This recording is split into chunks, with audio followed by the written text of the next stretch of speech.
instruction bi maa ngi koy interpellé comme que kii Adama Diakhaté day mubboo parfois bu woowee jàpp ne ko man la adjudant bi nekk section de recherche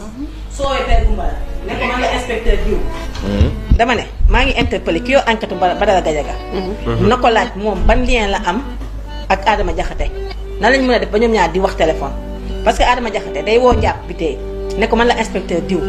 bu section de recherche bu woowee Père Goumbala ne ko man la adjudant diw kuy mbubboo ay inspecteur ak ay adjudant pour woo ci ay nit usurpation de fonction ngay def nañ ko laaj seen lien lan la ñu déglu ko moom Badara Gadiaga. soyez proactif lii de ko xalaat tout le temps neen sama mag ji newoon na ma communication il faut être à l'offensive communication comme match de football la booy défendre lu yàgg yow sax yaay dugal sa camp gis nga Amadou bi ma ko yóbboo ci kawam il faut football moom bu ci dugal ci kawam parce que loolu li ma ko may mooy expérience su débat gis nga ni mu ñëwee ak ñun ni ñu ko ubbile woon pour rafetal su ma ëppaloon wala ma mer rek mu dugal ma ci détail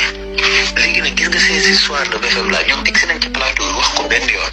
si fi moom réglé naa ko suba bu benn booy bu daw ñëwoon wax ko dama koy ree yàlla gars yi ñaan Badara dafa am auteur parce que duñu ma dicté ñoom li may wax jamais fexeel tout le temps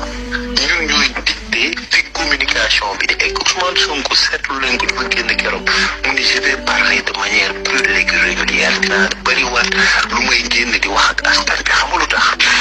communication bi rakk da ngeen koo gagné yéen suñu rakk yi nekk ci réseau bi booy xool réseau bi xam ni mais Pastef ku ko tuddal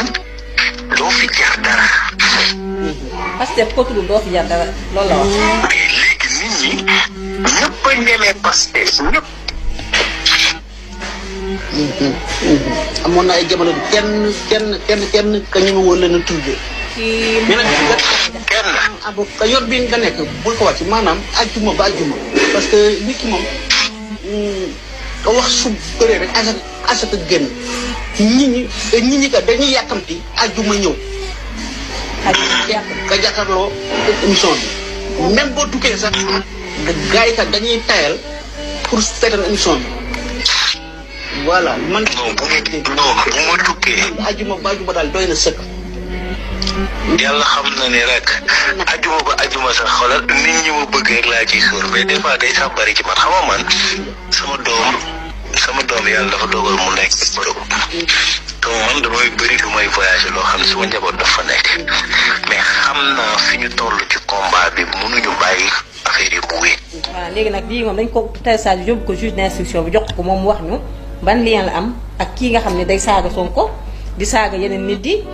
journaliste bu wax mu téléchargé say audio dugale seen groupe face aux activistes jël seen numéro téléphone dugal ko su leen saaga leen dañu am lien moo tax ji nga enquête du enquête rek ko mën ñun ñi sax mën nañu enquête ku ko jàpp ña ca des. Ardo mi daw sax ci groupe boobu la bokk admin la ci mais kii mooy administrateur principal bi. dinaa ñëw yow ci cas nga mottali sa maanaam